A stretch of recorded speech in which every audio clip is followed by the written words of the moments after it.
Welcome back to Sunday Vibes, one and all. As you can tell, we are back in the Phoenix pub. It's me, it's Chris, and it's Patrick. And it could well be one of the last episodes of Chris Hamill. Yeah, is that you teaming me up? It's me teaming up. I think we've got 3 episodes left together. I am leaving Football Daily after 7 years, after 317 episodes, we believe, of Sunday Vibes. Obviously, I haven't featured in all of them. Very much a team effort, particularly in recent weeks. However, I will miss you all. It is very sad, and we'll elaborate on it in a couple of weeks' time. But we're leaving on good terms. This is not it's an amicable split. Yes. It's not even a split, is it? You're just going on for new pathways. Yeah. Although Pat has already been spreading rumours of financial mismanagement as the motivation behind my exit. Very Barca. Very not Lopetegui. Are we allowed to say where you're going or not? Who's the Barcelona president? That was Laporta? No, not Laporte. The one before. Bartomeu. Yeah, very Bartomeu style. Are we allowed to say where you're going or not? Is it under wraps at the moment? Let's keep him on tenterhooks. Okay, we'll keep you on for the time being, because I'm not allowed. I'm not sure if I'm allowed even. Okay. At the moment. So we will announce it, but at the moment, get your fill of Chris Hamill now while she still can. I would say that. Anyway, it's quite a handy way to deliver that news. We'll do some bits and bobs moving forward. Yeah, definitely. We might even do an exit video. Who knows? Anyway, as you've seen from the title today, we're looking at things that are holding clubs back. We're going to be starting. Appropriate. Yeah, there are actually. Yeah, Chris on his way out. Vieira gone. Yeah. So organisations can now. Let's start with managers, because there are some clubs that we think are being held back by managers, or at least their fans think are being held back by managers, aren't they? So we should do some analysis of them. Subheading I've got down here is the managers the fans want out. Yeah. And we've got to start with Paddy V, haven't we? Because today he has been sacked as Crystal Palace head coach, winless in, I think, 11 or 12 games, having a horrendous time of it in 2023. But was it right decision, Patrick? I don't think they're going to go down. I think there are too many teams below them that are bad. The advantage of all these teams being in the relegation battle, like literally a third of the league, is that it's not that hard to find 3 teams worse than you. And they're not in the relegation zone. They have a better goal difference than, I think, at least 3 or 4 of the teams below them. I think West Ham and Leicester and Leeds might be better off. On the other hand, on the balance of performance, I don't think he can really argue that he totally deserves to be safe in his job. The bigger issue for me is that I kind of think that sacking managers this season hasn't really produced that much. I mean, Everton, I think they've done well to get Dysham, but it's not like Marsh left Leeds and Leeds just suddenly took off. Southampton have obviously got significantly worse. Wolves have done well under Lopetegui. Yeah, but I don't think they've actually really been much better. I think they've Emery's got better results. Emery has done better, but I would say that that's more him managing the talent up to the level of the talent. I think they were performing below their level before. So from that point of view, I would hope that Palace at least have a clear idea of who they're getting in next, because what you don't want to be doing with a third of the season left, quarter of the season left, is conducting a managerial search, because I do think that right now, if they just stayed the course, they would have beaten the drop. Now I'd worry that this little bit of uncertainty could actually make things worse. But they've sacked him. I mean, if there was ever a time this late in the season to go, it was now, with an international break on the horizon, with Arsenal on the weekend that they're very unlikely to get anything out of anyway. You would think that that will give him the new manager a 3-week or at least a 2.5-week gap to come in and embed some ideas, get his hands all over the club, and kind of try and make changes early doors. Because if you'd have sacked him after the international break, everybody would have gone, why didn't you do it before the international break? So if ever there was a time, it was going to be now. But do we think it's been harsh on Patrick Vieira to sack him? Yeah, listen, I think it was somewhat harsh. But then again, I don't have to watch Crystal Palace week in, week out. And when I have, it looks like, they can't buy a goal. Yeah. Quite clearly, the attack is the issue at the moment. Defensively, pretty solid, which is why I think they are quite an appealing prospect, actually, to quite a lot of managers out there. Particularly attack-minded managers who feel they'll be able to get better out of very talented individuals like Elise, Eze, Zaha, Edouard. Less so Mateta, in my opinion. But yeah, they just can't score, can they? Scoring 0.78 goals per 90, which is horrendous. Conceding 1.28, which is pretty middling, just compounding what I'm saying, really. And in the little period you were talking about, 2023 mostly, conceded 13, only scored 4. So I guess the hierarchy will say the trajectory was only going one way. 2023, it has been somewhat of it's been horrendous. A mudslide, yeah. Winless in 11, but have drawn 5 of those. So they've been in certain games. Maybe Vieira will feel like he's not got the rubber green in certain fixtures. But yeah, haven't had a shot on target in 3 games. That's obviously received a lot of media coverage. That's up next. That's pretty historic as well. I think that's the first time that's happened since Opta started gathering data. So don't worry, that record ended against Brighton. I think they did manage well on target. Oh, right. did because I was going to say somehow they would produce like 5. They played Brighton, palate cleanser during the Champions League games, right? So I've same sort of time. So I've just not clocked that set of results happened. I think Brentford beat Southampton 2-0 as well, didn't they? Yeah, but anyway, we move on. Yeah, they should be doing a lot better with an attack comprised of that talent, but like Zaha remains their top goal scorer on 6 at the moment, hasn't scored or assisted in 2023. Looks like he's not going to sign a new deal, and their upcoming fixtures pretty tricky, man. Like you just mentioned Arsenal there, but up against Leicester, Leeds, Southampton, Everton, Wolves. Defining. They're defining. Yeah, but those are the games you'd want. Like you'd rather have those than like City, Liverpool, but this United, is why they. Newcastle. This is surely why they've bit the bullet now, because they've got those games coming up. They want the new manager bounce see their some rival games. Winnable fixtures. Does the new manager bounce exist? I'm not quite sure it does, and I feel like that's been confirmed this season. But anyway, that basically they're going to be in a dogfight from here on in. Yeah. And was Guaita back against Brighton? No. Have a 19-year-old in goal at current, right, against one of the most proficient attacks in the league. So I think Arsenal could be an absolute mauling. But I think if it feels like they must have at least a clear shortlist in mind. And if they go out there and bring in, like I said, an attack-minded manager or someone who has a history, has a pedigree of squeezing more out of middling attacks, then fine, that sounds sensible. But if they find themselves in a Leeds-like situation where their top 2 candidates say no to them, then I think it will pretty much continue to be as is. And that wouldn't be the first time that's happened. Let's not forget Patrick Vieira was very much third choice. They went for Lucien Favre, didn't they? And they thought they had that deal available. Sewn up, and it collapsed at the last minute, didn't it? He ended up going to Nice. They wanted Nuno Espirito Santo before Patrick Vieira, another manager who... Is he still available? I'm not too sure. But nevertheless, they wanted him, failed to get him. I think that Patrick Vieira has been quite badly let down by the recruitment team and the management above him. I think the recruitment in the summer was pretty awful. But the summer before, was good. Was good. But it needed to be good because they lost half the squad. So I think like Dougie Freedman will be thinking we've sort of done our job, at least for the most part, in the last couple of seasons. I don't know if that can be completely true. I think if you look at that summer recruitment, they lost 3 midfielders, including maybe their most influential attacking midfielder in Conor Gallagher. Didn't really replace them. Obviously, they bought in Doucouré, who was good. Has had a solid impact, but not enough. Yeah. You're looking at him being more of a MacArthur replacement than you are Conor Gallagher replacement, really. Eze hasn't been able to fill that role because of his injury problems. I think they thought Eze was going to slot in. And we can bemoan the striking efforts and the goal-scoring exploits of Mateta and Eduard, but the simple fact remains is they've got the second worst expected goals in the league. Chances are not being created on a regular basis for these strikers. Yes, they're not clinical enough, and I think that's very obvious. But I have to say that the summer recruitment outside of Doucouré has not worked, and I think what you're now seeing is that coming to fruition. I don't think there's enough in the midfield. Yeah. And he's tried a lot of different formations this season, a lot of different compositions with regard to the midfield. And we even said when they were enjoying a decent spell at the start of the season, didn't we, that any midfield where Jeffrey Schlupp is in the double pivot, who has historically been a left back or a left winger, is probably going to struggle the longer the season goes on. I don't want to obviously put it all on Jeffrey Schlupp, but it does highlight that they struggle, don't they, to progress play from back to front, despite having really good distributors in Anderson, in Gehi.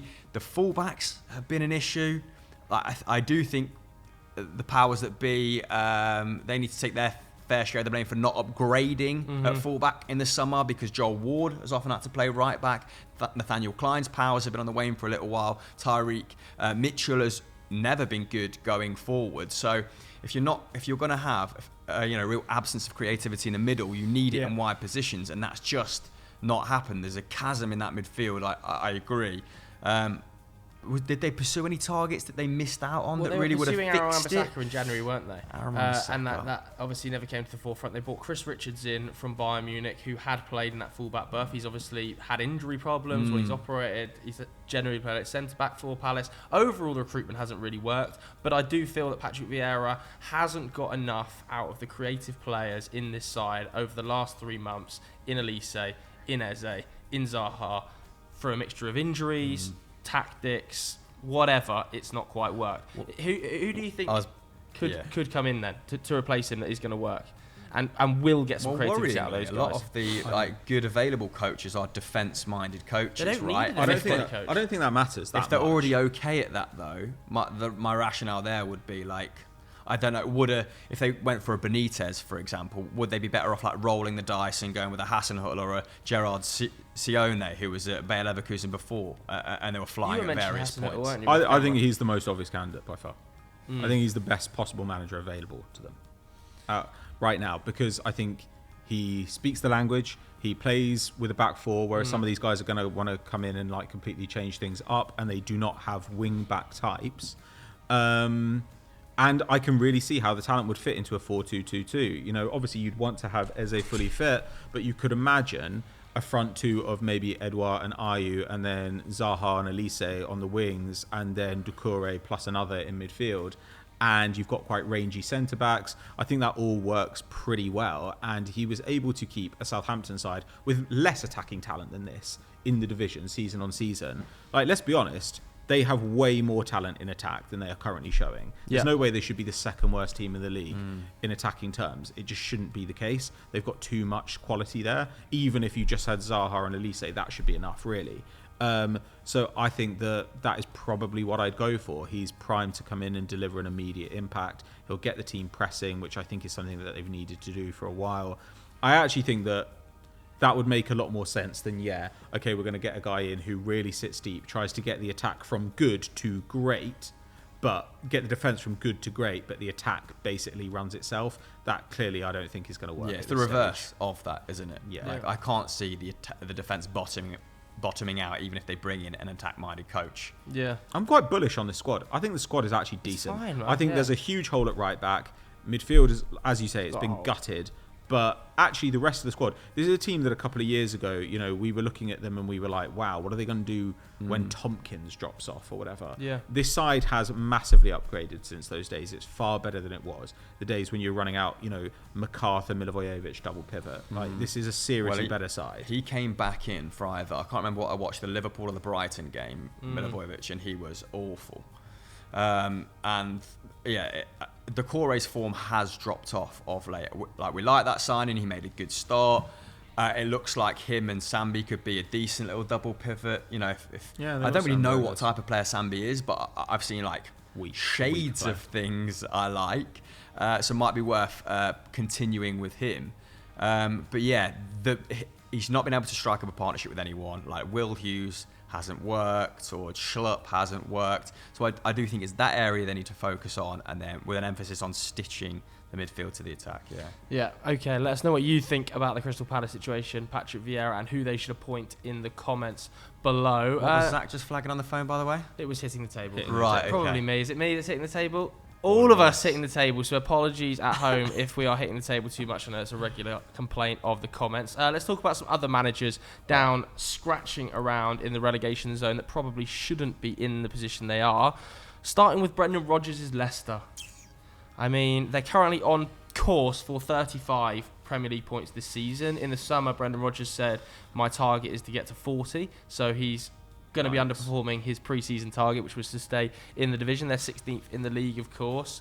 They're not as bad as it paints a picture by expected goals, but still they are way, way worse than they should be. Particularly in attack, aren't they? I'd say in defence. Their attack is way better than the teams around them. As in they're not as bad. Oh, right. Sorry, yeah. Their defence is, I think, like 4th worst in the league or something now, having been in the top third of the division previously. Now, there are a few things that go into that. Obviously, they've got a much worse keeper this year. They've got Ricardo Pereira, used to be one of the best fullbacks in the league. Not anymore. Ndidi's played under 1,000 minutes this season. What's happened to Wilfred? These are big hits to that team. His body's broken. Yeah. I think he's averaged He's only been available for 50% of the minutes. It's wild, the last 2 isn't it? seasons on the bounce. Because before that, he used to just play 38 games a season. Yeah. So you cannot do that indefinitely, especially when you're required to cover as much ground as he was. And a lot of your game relies on clattering into people. Yeah. But I think Rodgers has run his course there. I still think Rodgers is a good manager, Same. but I think he's clearly run out of ideas. The way the defence was last season as well was starting to get troubling, but the drop-off has been precipitous. Yeah. Now, you can always point to things, like Vardy's finally no longer an elite striker. Maddison, who has always been prone to injury, has been in and out. But fundamentally, Rodgers has to take some responsibility for failing to move the attack on from what it was to a new version of it, despite making signings like Daka, despite having Iheanacho there, who always performs when he comes in. Have some of the signings maybe not worked out the way they want, like Sumare, of course. But there's no way this team should be as incompetent as it currently looks. You look at their talent versus some of the teams around them, and they're light years apart. It just, I don't know.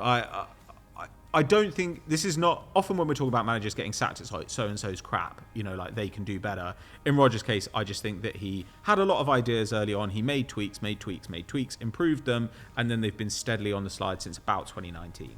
And now they have completed that slide, and they're in genuine danger of going down. I still don't think they will because of talent, because of goal difference, but it is a scary situation.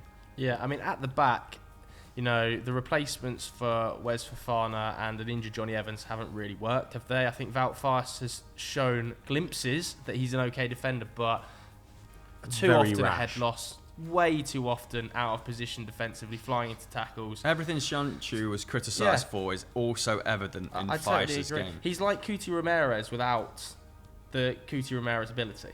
Just flying into challenges that doesn't need He's a to lunatic, fly. that's what you're And saying. when he's playing alongside Harry Souttar, who is a much more reserved centre back, the line discrepancy, it's like watching a zigzag back line, because he's 20 yards further forward than Souttar, who's 20 yards. It's like, what is this line? Pretty evident shape? against Chelsea as well, when Souttar was clearly told to follow Havertz into the gap, and they were just too easy to pull about. But we've said on the show a lot of times before, when a team's underlying numbers are that bad defensively, when they're almost conceding 2 goals a game in the Premier League, it's not just a defensive problem. It is the midfield in front of them as well. They're clearly not getting adequate protection, and then that becomes a system problem. So while I am about to stick the boot in, defensively speaking, it's also down to the midfielders as well, right? Which you just kind of highlighted with Ndidi. Although Papi Mendy has been okay, he's been perfectly serviceable when he's come in. But another one of those kind of weird Rodgers doesn't fancy him type players. His tackle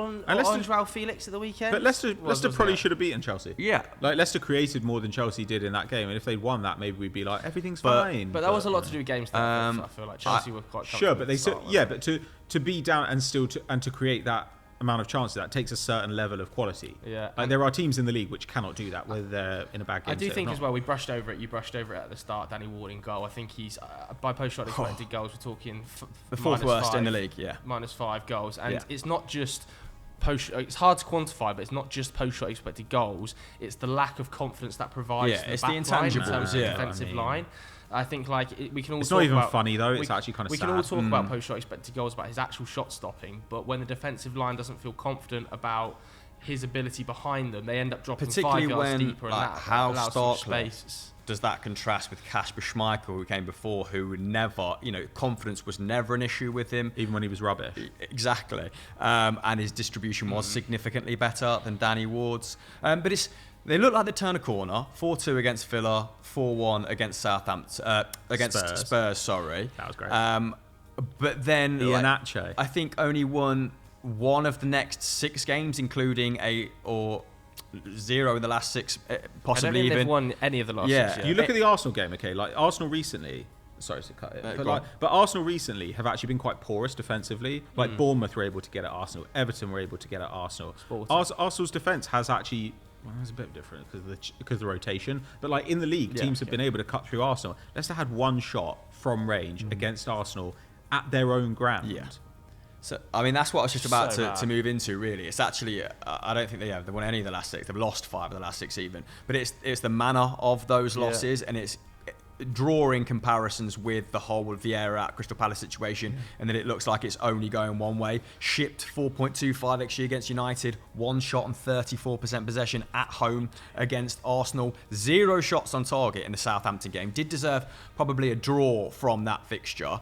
And then the Blackburn game in the FA Cup comes. Perfect opportunity to pick up some confidence, maybe for, to rest some players, for rotation players to show their worth. The likes of Luke Thomas came in, Amati, and he plays quite a lot. Dennis Pratt, Samare, Tete, Vardy, all absolutely hopeless in that game. And I think that result gave Rodgers, it gave him, or he felt like he had license to say what he said in the last couple of weeks in the press following a result like that. Like Graham Potter is driving a Ferrari, I'm driving a Mini, and keeping this Leicester team in the Premier League would be a career highlight for me. Just tell Potter that. Real Mourinho stuff. Yeah, and their best performance probably was against Chelsea, but they still get beat in what looks like convincing fashion.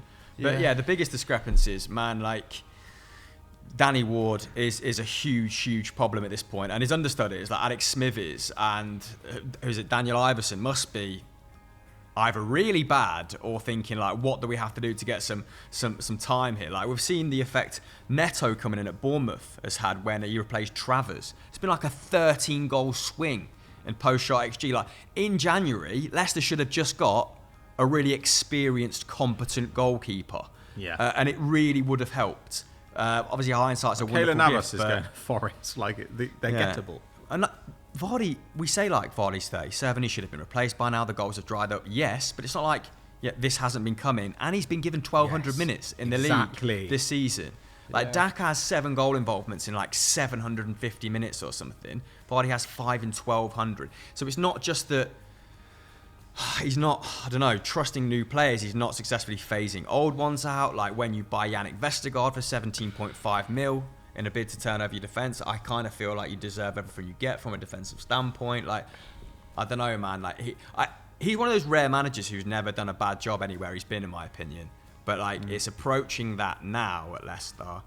I think only Ranieri has a better win percentage. Johnny O'Neill managed more games. It won't be a bad job overall, will it? When you actually look at, even if he was to get fired now, we would say he's done a really good job. Relationship, sorry, man. It just has soured with the fans, hasn't it? I think I would personally, I would stick with Rodgers to the end of the season. I think he's one of the I don't think they're going to find a better coach. No. So I would stick with him to the end of the season, and then But then there is also that whole thing. They're not going to find a better coach, but what kind of mindset is he in? What kind of mindset are the players in? Because when he starts saying stuff like that, it normally does spell. Yeah. I think there are better coaches, but not because they're overall better coaches than Rodgers. I think that Rodgers at Leicester is now a significantly worse coach than I rate Rodgers as being overall. It's game state for the season. I'm sorry. In management terms. I keep laughing just because somebody whistles back there's there. Just so much noise going on the camera. There's a disco ball rotating and creaking in. Yeah, I apologise if you can hear any of this on camera. Unbelievable. Sorry to hit the table again. Yeah, we did. We spoke about Brendan Rodgers quite heavily on Monday's Winners and Losers as well. And we also spoke about David Moyes. So should we just quickly do David Moyes, because we spoke about him quite in depth. You boys take Moyes. I feel like I went on a bit of a rant about Rodgers. Obviously, 10 wins in his last 46 games, which is worse than Leeds, worse than Everton, and included in that time is £190 million worth of summer spend on attacking talent like Paqueta and Scamacca. So yeah, I think serious questions have got to be asked there. I think again he should see out the season. I don't think they're going to go down, and they are still in the Europa Conference League, of which they should definitely win. Easily the best team left in the Europa Conference League.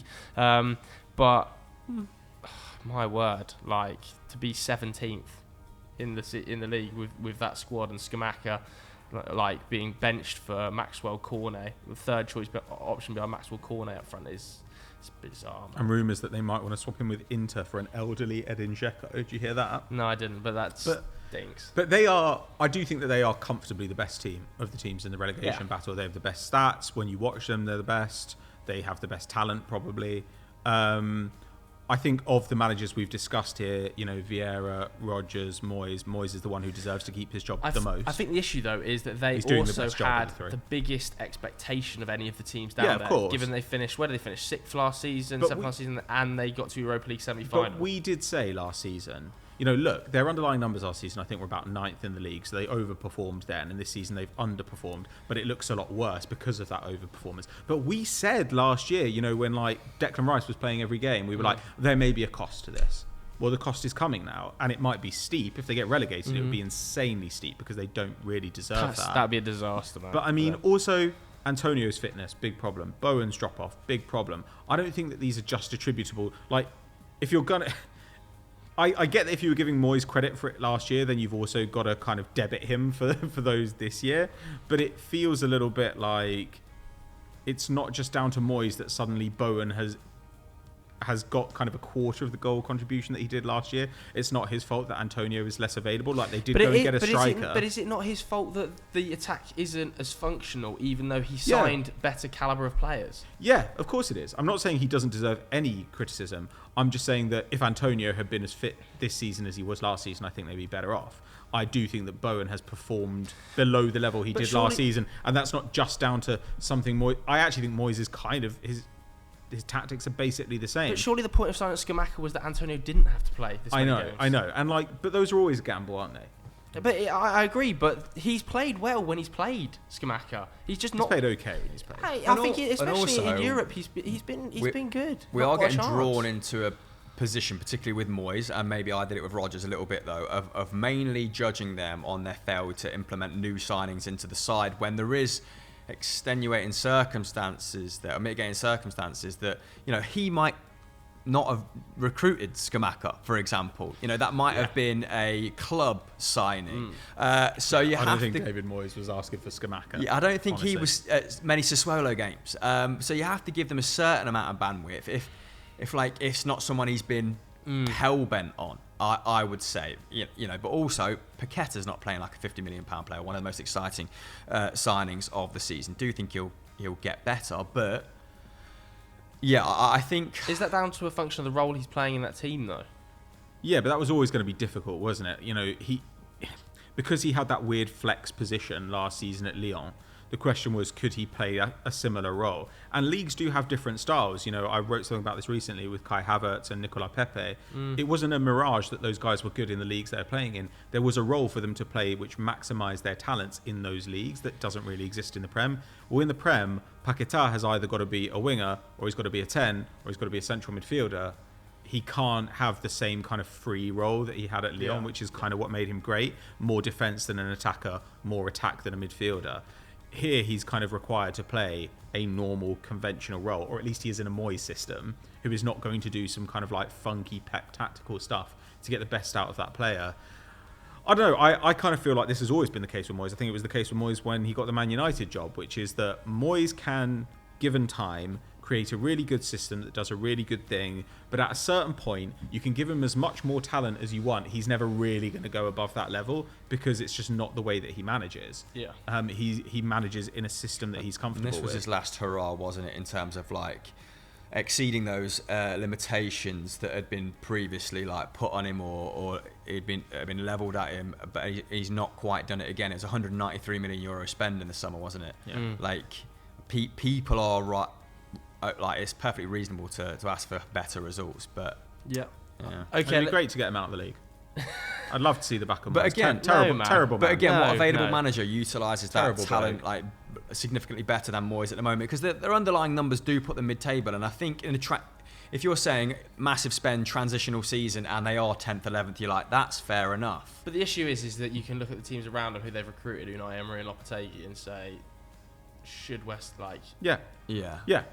Ham should have that calibre of boss in charge. Well, and now the squad is less of a Moyes squad. You can say, well, we can get another manager. Whereas last year or in the year before, where you were like, wow, we're really a kind of Souček dependent side. I don't think there was anyone who was going to get more out of a Souček than Moyes. Now there's definitely someone who can get more out of Paqueta and Scamacca than Moyes. Okay, let's move on to our next subheading, which is strikers needed. Now, these are some suggestions from you guys at home. We're starting with Brighton. Michael says a consistent number 9, which I don't agree with. Because they've got Ferguson. Because they've got Evan Ferguson, who has been an absolute revelation coming into that side at his age. And yes, he can't start every minute of every game, but I don't think think you he's want expected to. competition for places there because Danny Welbeck's But you've got a Hulo Enciso as well that's been signed very young, haven't you? Undaf's still at the club, still very young. I think if they finish where they deserve to this season, Fourth. A better 9 should be at the top of their shopping list because there's a bunch of guys in there who are a gamble, right? Who are rolling the dice, like Undav, who you mentioned before, and Cisco. I know absolutely fucking nothing about. And Danny Welbeck, I think, it's 2 goals in 19 appearances in the league. Evan Ferguson has 3 in 10, but you don't want to put that onus on him. You want him to develop next to, if they just kept Mbappe, maybe, he'd have been better off there. Brighton had been slightly better off as well. Everton would have been the same. But yeah, at the moment, isn't it Solly March, Trossard, and who else? But that is a function. McAllister, their top goals. They've actually got 5 players who've got over 5 goals in the league, whereas Arsenal only have 4 players. City only have 4 players. Actually, it's kind of made their attack more fun in that it's much more varied in a way. And Solly March having a great season. Mitoma obviously has just become a star basically out of nowhere. If Ferguson's fully fit, then that is quite an exciting attack. But maybe I would look for a guy who could feasibly play 2 roles in attack. If you could get someone who could play, as a winger and a striker, or a second striker and a striker, that would be kind of the ideal signing. Because Brighton now 7 years in the league, they're going to have European football next season, pretty much, barring something insane happening. Yeah. That is a big windfall for them. They've always run their club really sensibly, made a huge amount of money the last couple of seasons. Go out and just put down 30 mil on a guy who you think could be it. Why not? Okay, so are we agreeing that that's what's holding them back, a consistent number 9? Well, I don't think anything's holding them back. Yeah, I don't think anything's holding them back. Yeah, I mean, the best numbers they've produced in the league, right? But I think there should be an acknowledgement there that if they want to maintain that level, then a number 9 would definitely help. And it's going to help them as well, like with Caicedo getting a new contract. Like if younger players who would previously have jumped in one season now will stay another 1 or 2 seasons because they see what Brighton can do for their development, and Brighton have the money to hold on to them, that's a kind of game changer for Brighton, because then they can really compete with the sides above them if they can keep hold of those stars for just a little bit longer. So getting another couple of signings, keep all those signings 18 months longer than you did before, that could be the difference between being a kind of 8th place side and being a 4th, 5th place side. Okay, Lewis FTB says the thing holding back Newcastle is Callum Wilson. Yeah, extremely harsh. So harsh. 10 goals and assists in 15 games. I think the Newcastle game against Wolves, was it recently? Yeah. Possibly another game where Isaac scored. It was Wolves. Was a bit of a handing of the baton moment, I think, between him and Wilson. I know Wilson came on in that game and was largely ineffective, wasn't he? But I think the previous 60-odd minutes that Isaac put up were a real glimpse into the future as well, with that spine of Botman and then Bruno Guimaraes, Willock, Isaac leading the line. I think Callum Wilson, particularly given his form since the World Cup, where he's got 1 goal in all competitions post Qatar, it looks like he's struggling, and I'm not sure he'll be entrusted to sort of guide them to that next stage or consolidate their position as a top 6, so harsh. Top 8 team. I think Wilson's a really good striker. This is probably their deepest position. I remember when Spurs went from being 6th, 7th best team to the 4th, 5th best team, and there were players that had served them really well along the way. Don't ask me why I remember this, but just Chorluka. I remember he had a really good season, but whoever it was, might have been Pochettino, might have been a previous manager, recognised his limitations, and he was replaced for a better player. Might have been Danny Rose. I don't know at this point. Yeah, and we're just and everyone was like, oh yes, harsh, but given the scheme of things, given their ambitions, makes perfect sense. I think that Newcastle might find themselves in that situation with a few players this summer where they're being replaced unfairly. I think Isaac could probably play on the left. What I think they should do is double down. I know people are going to say FFP in the comments, but when has that ever stopped a football club finding a way, by the way? Get a Jonathan David in. Someone with massive upside who you probably get for, 50, 60. He's on 19 goals, isn't he? Play him at 9, play Isaac on the left, and then get James Maddison on the right. Or play David in the hole. I mean, he often played as a second striker for a long time. Or get Marcus Thuram and play him on the left and play... I think they're okay for FFP because, the way the club was run under Ashley for so long. I think they do have some leeway. No, but they have problems with revenue generated Okay. comparatively to FFP, because obviously FFP is calculated on revenue generated, and where they've been a low-level side for so long, their revenue generated is so small compared to any of the other top six Huge sides. stadium rename. Yeah. I know it goes in cycles, doesn't it? It does Stuff feel like like that. we find more money there. Yeah, I'm just But making the point. It but is squad difficult depth- to You're right. because No, of you're right. revenue. But squad depth, I think, is the issue at Newcastle. And of all the places where depth is an issue, I don't think striker, where you've got Isak and Wilson, is the one that Yeah, I agreed. pick out. Yeah. Everywhere else, I think the drop from Guimaraes to like Longstaff. Now that is a drop. That's not even the drop. It's like to Elliot. What's his name? To something Elliot. Just some guy. Because Longstaff plays next to him. Yeah, so it's like central midfield Yeah, for sure. Yeah, when Longstaff's in your first team, your problem is not Callum Wilson. Yeah, I would agree that Callum Wilson is not the issue there.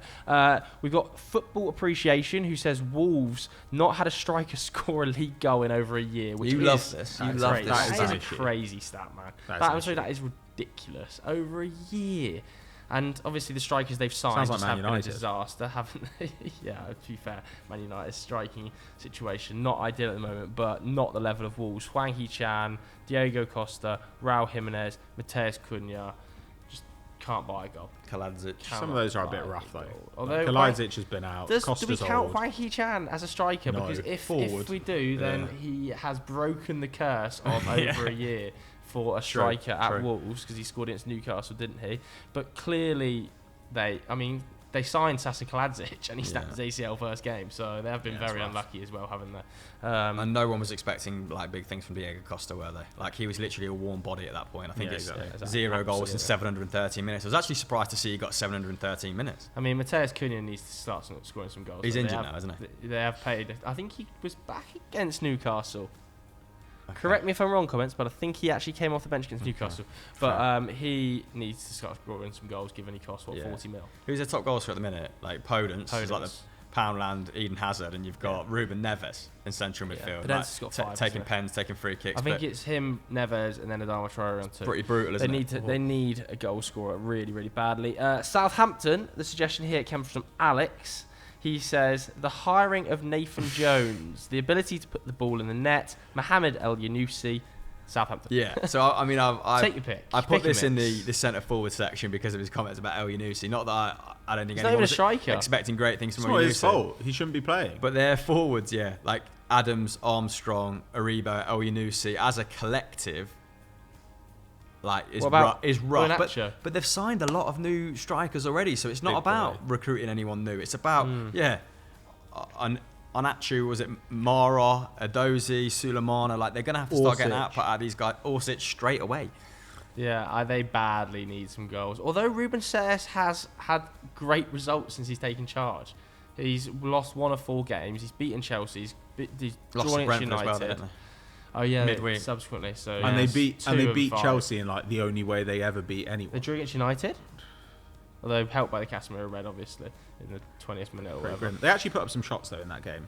Yeah, Like, they comfortably could have outshot scored goals. United. They could have scored Proper goals. man. But yeah, I agree. The new signings need to hit the ground running, and effectively, what has held Southampton back has been the decision to sack Hasenhüttl at the time, hasn't it? Are we all in agreement? Well, They should have just kept No, I Hasenhüttl? was reliably informed that was the problem. Not so much the decision to sack Hasenhüttl. Like maybe he did just have to go from behind the scenes perspective. Obviously, we always rated him, but the decision to replace him with Nathan Jones. Yeah, that I has mean, held them massive roll of the dice for every like Eddie Howe. There is a Nathan Jones, isn't there? I mean, Eddie Howe did have a huge amount of money to facilitate this massive change, but And had played and had coached Yeah. in the Premier yeah, League. I'm talking about a new manager coming in, overhauling a culture dramatically, and having that desired effect of Yeah. like 14 he's games in transformed us. Yeah, Phew, stinking. Okay, let's go to another subheading then, which is just chronic underperformers. Players holding their clubs back, and this first one might get a reaction from behind the camera from Zach Jalab. I would not agree with it, but from Jefferson Styles, he says what's holding Chelsea back is Potter playing Sterling. Okay. I mean, you could say this about almost any Chelsea attacker. Like people were saying this about Sterling Mount has earlier not in been the the season. issue, though. Kai Havertz, I think, has a bigger shout to being a problem than Sterling. Yeah. He's been good The lately, fact they though, brought in hasn't Aubameyang, terrible. Almost everything they've done has been crap. Like Mudryk is a guy for the future. It's very funny that he had that first game. People were like, this guy's a superstar, and then he's been horrible since then. He has been horrible. He hasn't He replayed. has- He hasn't replayed. He has been horrible.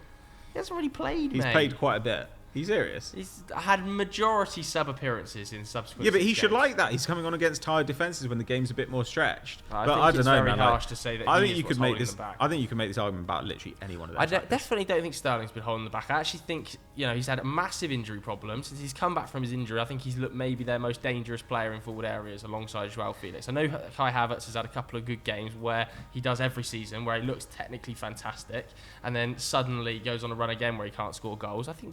I think Potter's use of Sterling has not held Chelsea back. I think what's held Chelsea back is N'Golo Kante's injury.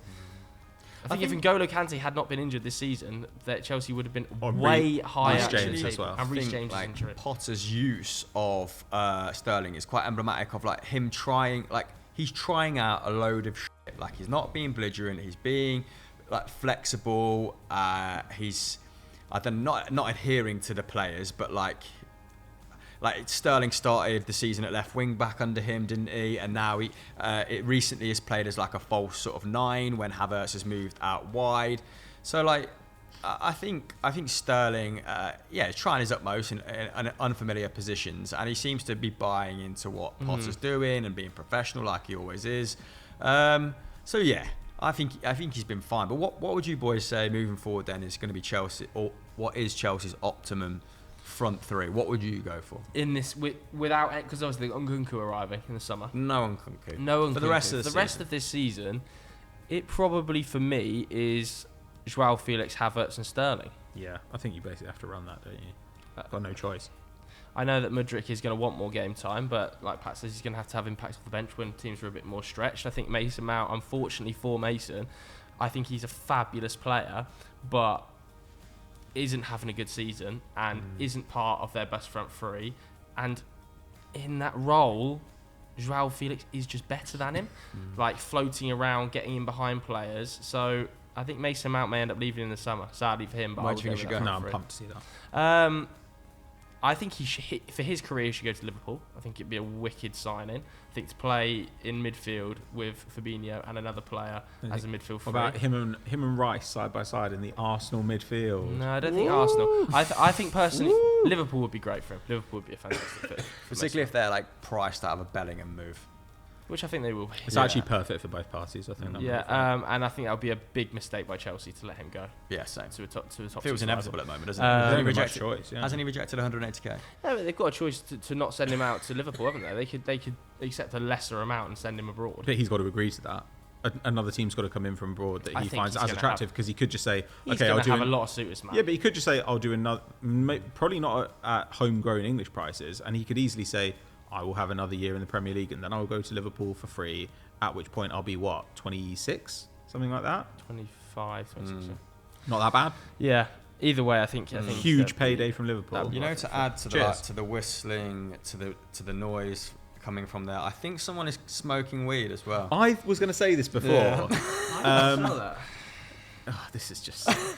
You know what? Get it all out the way in this one. This is our. This is like Chelsea finishing 10th. This is our like disaster campaign, and it will be better next week. We've got a suggestion here from Lazy Mind, who's a City fan. He says, "What's holding a City back is Edison." I know, yeah. Oh my God! Shut up. I can't. I'm sorry. No, let's not. It. Can we just not bother? No, let's not bother because it's just Stupid. pathetic. I know But he's there had has a bad been a season. groundswell of opinion. I know, but he's had a slightly down season in terms of post-shot expected goals. I've hit the table there with my annoyance, but he's still absolutely vital to how they play football. Yes, exactly. Every attack starts with Edison playing a line-splitting pass with about 3 centimetres of difference either side of it. It is painful to listen to people say that he's suddenly crap. He's never been the best shot stopper in the world. He's literally in the team because he's the best passer of a ball of any goalkeeper in world football. Yeah. It's pathetic. And it's fine. At this stage. It's completely fine. Honestly, it's pathetic. I'd say if City have anything holding them back, it's that they're a little bit one-dimensional this season. But when your one dimension is the best centre forward in the world right now, that's kind of okay. Like, would they be a little bit better if they maybe had more of a goal-scoring winger, or if they had a younger Mahrez? You know, if they hadn't benched Foden for long stretches of the season, if they kept Cancelo, yeah, probably in certain ways. But you know, they're still in the title hunt. They could easily still win the title. They could easily win the Champions League. I would not be surprised. I'd be shocked, in fact, if they didn't win one of those. they're fine, and Edison is The worst thing about this is his follow-up, the rest of his tweet. He says, Edison, anyone who denies that doesn't know ball. So immediately I don't like the guy when he comes out with that phrase. Passing is good, but City need a goalkeeper who can save 1v1, as we only allow 2 to 3 shots. Yes, you only allow 2 to 3 shots, but you create 15 shots, and half the reason you create 15 shots is because Edison's passing. And if all the shots, and if the 2 or 3 shots you concede are 1v1s, you're not a good defensive side. And I would say that his passing's become more needed when you're playing like this weird 3-2-4-1 formation where you don't have fullbacks who you can sort of funnel the ball out to all the time, because it's poor old Nathan Ake trying his best to be a centre half and a left back, which he's been doing very well this season. He's been awesome. John Stone's often finding himself in that right-hand channel, clearly not natural to him. Clearly won't go through the evolution either, like Ben White did, for example, but, you know, doing his utmost. So, yeah, I think his skill set, very necessary at the moment. But, yeah, I was surprised that City have the best expected goals against in the league as well, because I think they just they always don't allow do, any shots, do they? Yeah. No, that is true, but it does feel like they've been a little bit more porous this season. But I think there's just been like big opportunities they've conceded in wide areas that maybe have led to nothing because like it's hit Rodri in the head or something. And their 2 best centre backs, like they do just like bench them every season. Pep just benches the guy we all think is his best centre back. When Laporte was their best one, benched him. Diaz benched him. You know, there was a period where we loved Stones, then he was crap, then he was great again. He's in a great moment at the moment, but it just always happens like this with City defenders. Pep's just always going to do something weird. Bernardo Silva playing left back. It's fine. That was disgusting. They're so lucky they didn't get punished for that, you know. So those are the majority of the teams spoken in depth. I want to do some quick fires now, though, for the remaining teams we haven't spoken about. Well, I'll throw a club at you, and I just want one thing that's holding them back, in your opinion. Very quick fire. Pat, Arsenal. You're an Arsenal fan. Recently Rotation. a little bit of rotation, a little bit set pieces lately. Set pieces. Yeah, we've been get-at-able on corners lately. But yeah, I would say a little bit of rotation, a little bit of freshness. Saliba not over that. Ivan Toney masterclass, aerial masterclass. Well, he got battered in the back yesterday, didn't he? So it's all back now. So let's see about that. One word answer, isn't it? Spurs. What's holding them back? Conte's future. Yeah, my God, I totally agree. Couldn't agree more. Get out if you're not going to sign the contract. Totally agree. Liverpool. I'll go midfield for Liverpool. I think they're just so obvious, isn't it? If we have to talk about this. I'm not talking about Liverpool's midfield anymore. Really not. But they need 2 players in there. Next one, Pat, back to you. Man United. Wouldn't people rather hear this from you? Yeah, probably. Striker, obviously. United just need to spend all of their money in the summer on a striker. Casemiro constantly getting sent off. Yeah, that doesn't help. But it would be great if we had a striker to put the ball in the net. Like, but you do have a guy putting the ball in the net. Yeah, Marcus Rashford. But if God forbid he gets injured, we are in serious trouble. Brentford. Maybe retaining Frank. I think people will be in for Tony this summer as well. Even with the ban? I think he's become a viable option for top clubs. Discount. I think, yeah, I don't know. I don't think anything's holding Brentford back. I think Brentford are performing. Yeah, I agree. But they're in that. Expect, they're entering that area where it's like the vultures are circulating because like their progress is undeniable at this point. Before it was a little bit like, oh, plucky old Brentford, and now it's like, But I'd say that's because nothing's holding them back. Because they're performing like about as well as they could. What's going to hold them back going forward? Yeah, it's probably people taking their best players. What's holding them back now? Nothing. Everything's going swimmingly. I don't think anyone last season was like Mbeumo, but now people this season are like, oh, Mbeumo. Yeah, I mean, similarly, not much holding back Fulham, who are the next club, who are flying this season. Yeah, they're maybe a lack of depth behind Palhinha, I would say. The opposite is happening with them of being held back. They are getting a huge boost from fortune.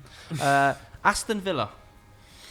What it's difficult now, isn't it? Because they were struggling for goals at the start of the season. You know, Emery came in, they started scoring a load. Ollie Watkins is in great form. He's getting the best out of Buendia. Tyrone Mings is back in and defending well. I think it's probably depth in midfield. When Boubacar Kamara doesn't play, who is obviously injured a sensation, injured again, not for the first time. He has had a bit of a patchy injury record since he's been there. I think they do have a lack of depth. You know, having to get Dendoncker to fill in that role. It's just a big downgrade. We can just say depth. Wingers as well. They could do another winger. I think a bit of depth for Villa. For all Forest. Chemistry, team chemistry. It still feels like that's a work in progress. Like, It's Chelsea light, isn't it? I looked at their numbers since Christmas because everyone said they'd improved, and they haven't really. Their numbers are still pretty bad. They've got a little bit lucky since Christmas. Yeah, they got a bit lucky since Christmas. I think they've taken almost twice as many points as you'd expect them to. Stay up for a season, get a full pre-season. They should be okay. Big. They've been very task lucky. to even Been very stay up lucky there. though. They're not safe by any means. Well, who is? Yeah, I mean, Everton. Morgan Gibbs-White is starting to flipping ball out though. Yeah, Everton.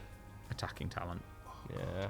I think what's holding him back is Dominic Calvert-Lewin's injury record, man, at this stage. Just can't put it together. It's really sad because I think he is actually, if he could put together a season, I think he'd be a very competent striker for a team in the mid-table. And a perfect dice striker. Yeah, but it's just not going to happen, is it?